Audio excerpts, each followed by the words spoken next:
Wanna play? Wanna play? Wanna play? Wanna play? Wanna play? Wanna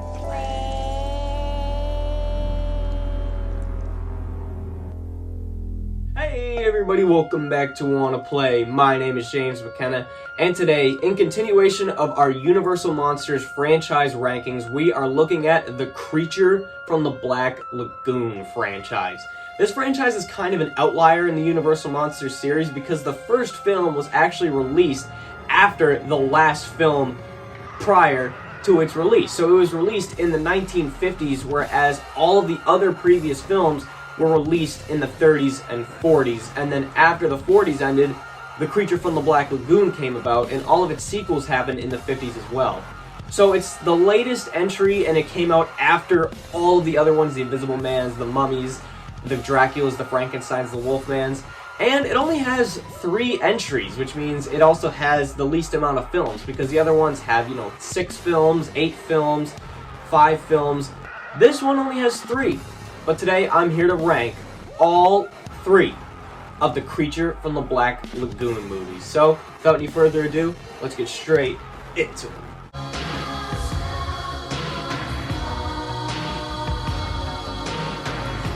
So coming in last place is The Creature Walks Among Us, the final film in all of the Universal Monsters franchises.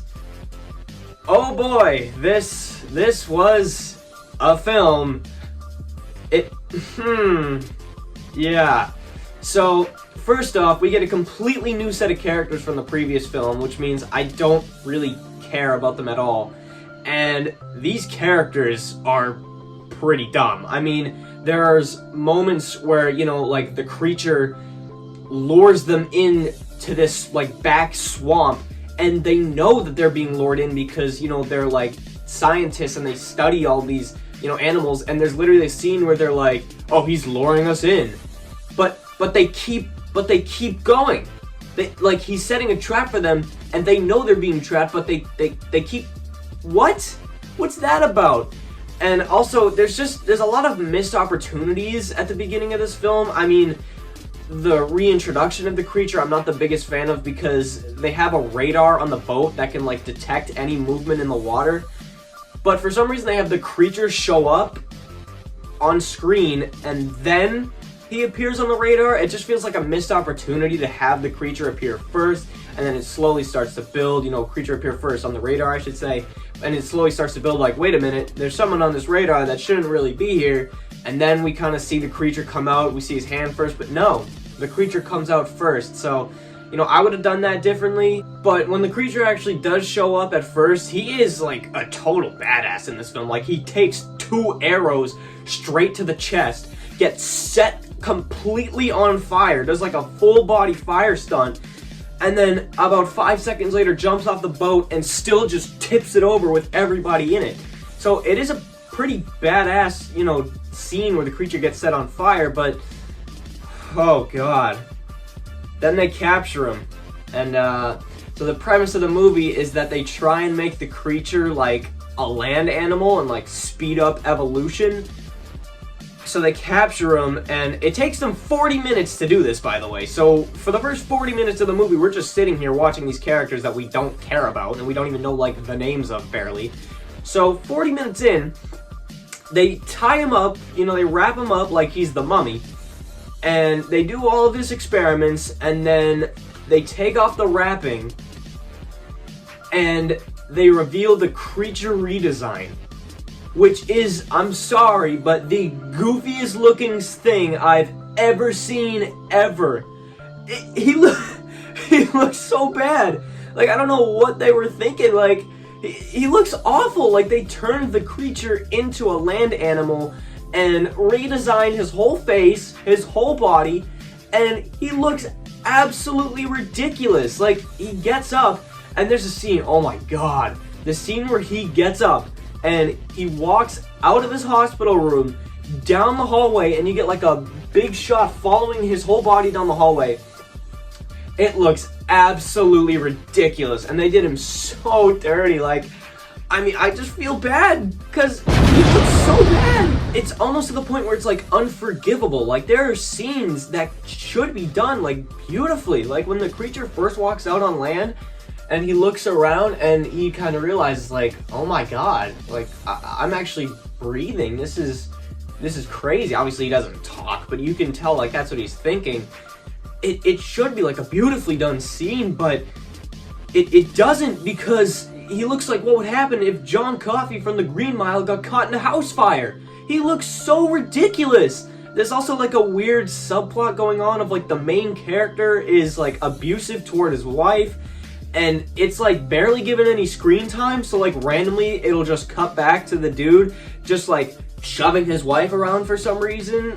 But I mean, it's so weird. Like I don't know why they decided to, you know, redesign him to look that ridiculous. You know, the movie's not all bad. I mean, the ending, maybe like 5 or 10 minutes, is awesome because the creature sees the guy, you know, abusing his wife, and he breaks out of his like chamber that he's being held in and absolutely literally destroys an entire house. Like he goes through and he like bursts through doors and he's bursting through windows and he's like throwing furniture everywhere, and he looks like an absolute monster while he's doing this.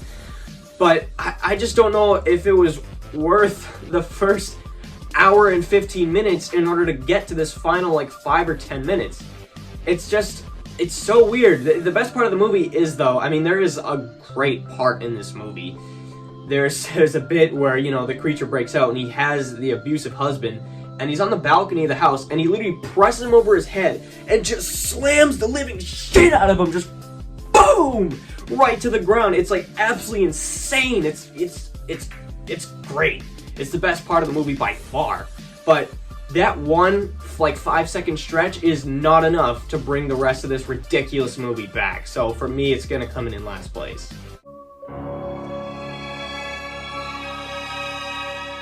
Coming in at number 2 is going to be The Creature from the Black Lagoon.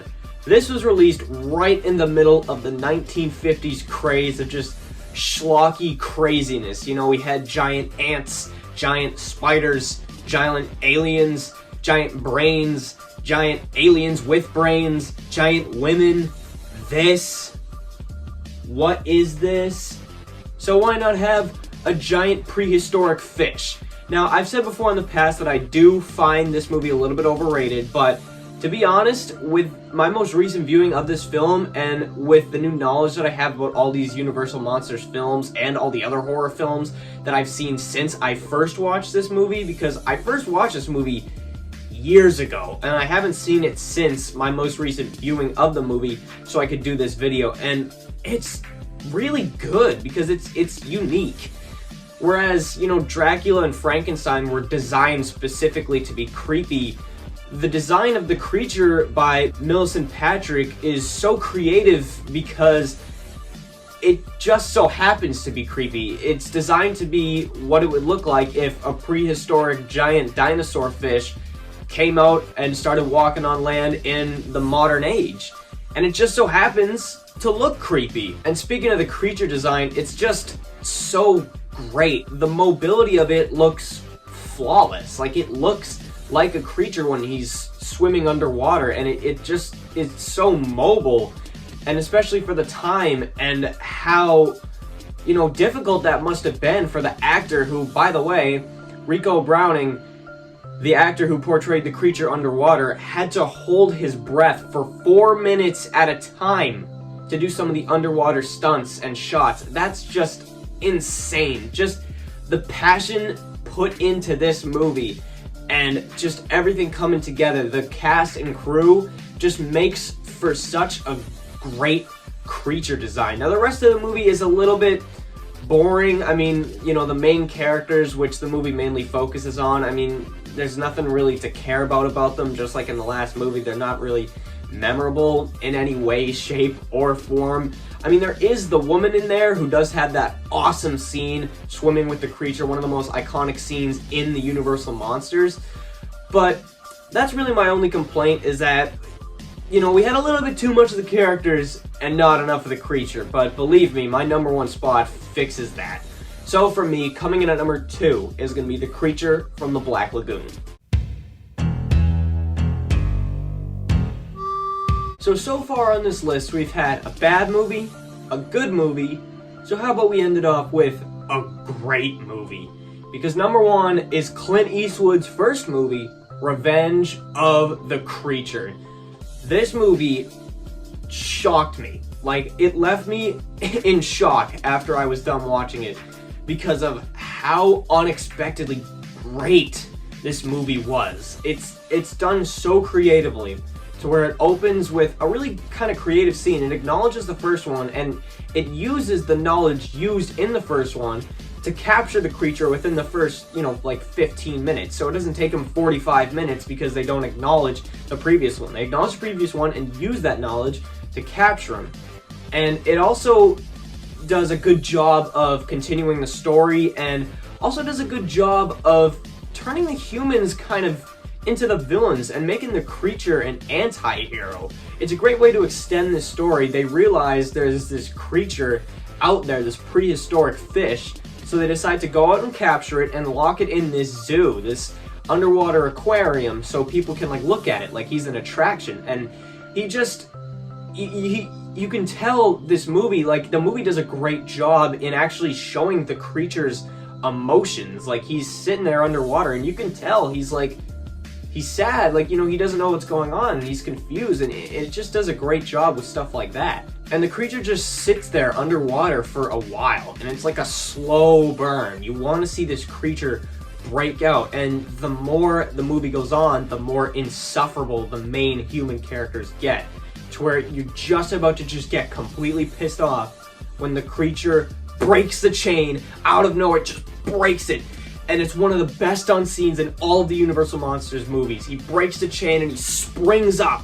There's like this whole attraction. There are people absolutely everywhere. He springs up onto the mainland and he just starts creating and causing chaos.